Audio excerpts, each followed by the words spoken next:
నిన్న ప్రవేశపెట్టిన బడ్జెట్. ఈ బడ్జెట్ ఒట్టి కోతల బడ్జెట్ తప్ప ఇది ఒక నిజాయితీతో కూడిన బడ్జెట్ కాదు. కోతలంటే రకరకాలుగా దాన్ని పరిశీలన చేయొచ్చు. ఒకటి, ఈ ప్రభుత్వం ఈ బడ్జెట్లో ఆదాయం పెంచుకోవడానికి ఇచ్చిన అంకెలన్నీ అవి మోసపూరితమైన అంకెలు. వారు చూపిన ఈ ఆదాయం ఈ రాష్ట్ర ప్రభుత్వానికి రాదు. ఇప్పుడు బడ్జెట్లో ఎక్కువ అంకెలు చూపి రేపు చివరికి వచ్చేసరికి, సంవత్సరాంతానికి వచ్చేసరికి అవన్నీ కోత పడిపోతాయి. ఇప్పుడు ఉదాహరణకి మన పన్నులు గత సంవత్సరం కన్నా 15,000 కోట్ల రూపాయలు పెరుగుతాయని చెప్పేసి చెప్పారు. అంటే 9,400 కోట్ల 94,000 కోట్ల నుంచి 1,09,000 కోట్లకు పెరుగుద్దని చెప్పారు. అంటే 15,000 కోట్లు సొంత పన్నులు పెరుగుతాయని చెప్పారు. ఎక్కడి నుంచి పెంచుతారు చెప్పలా. సొంత పన్నులు ఏమైనా ఎక్కువ వేస్తారా ప్రజల మీద, లేకపోతే ఎక్కువ వసూలు చేయడం మూలంగా, పన్నులు వేయకుండా వసూలు చేయడం మూలంగా పెంచుతారా, ఏమి చెప్పలేదు. కానీ గత అనుభవం చూస్తే ఎక్కువ పన్నులు వస్తాయని చూపించడం, ఆ తర్వాత తక్కువ అంకె అంటే బడ్జెట్ ఎస్టిమేట్స్కి రివైజ్డ్ ఎస్టిమేట్స్కి కోత కోయడం. ఈ సొంత పన్నులు వసూల్లో కూడా ఆ రకంగా కోత పెట్టడానికి ఇప్పుడు ఎక్కువ వేసి చూపించారు.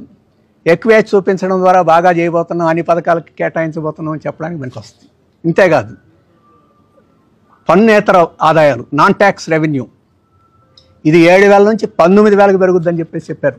అంటే దాదాపు 12,000 కోట్లు ఏకంగా పెరుగుద్దని చెప్పారు non tax revenue. Non tax revenue పెరగడం అంటే ఎక్కడి నుంచి తెస్తారు? భూములు అమ్మి తెస్తారా,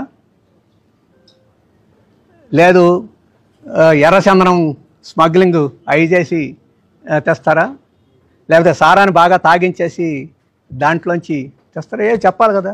12,000 కోట్ల రూపాయలు పెరిగింది. ఇది కూడా అంకెలు ఎక్కువ చేసి చూపించి సంవత్సరాంతంలో దీన్ని కూడా కోత పెట్టేదానికి, గతంలో కోత పెట్టింది ఇది నేను చెప్పేది.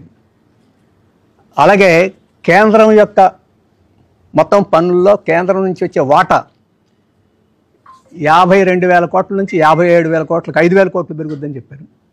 ఈ గత 15 ఏళ్లలో, అంటే చంద్రబాబు అధికారంలో ఉన్న పీరియడ్తో సహా 5,000 కోట్ల రూపాయలు ఎప్పుడు పెరగలు, తగ్గిపోయింది తప్ప పెరగల. ఇప్పుడు 5,000 కోట్లు పెరుగుతుందని చెప్పాడు.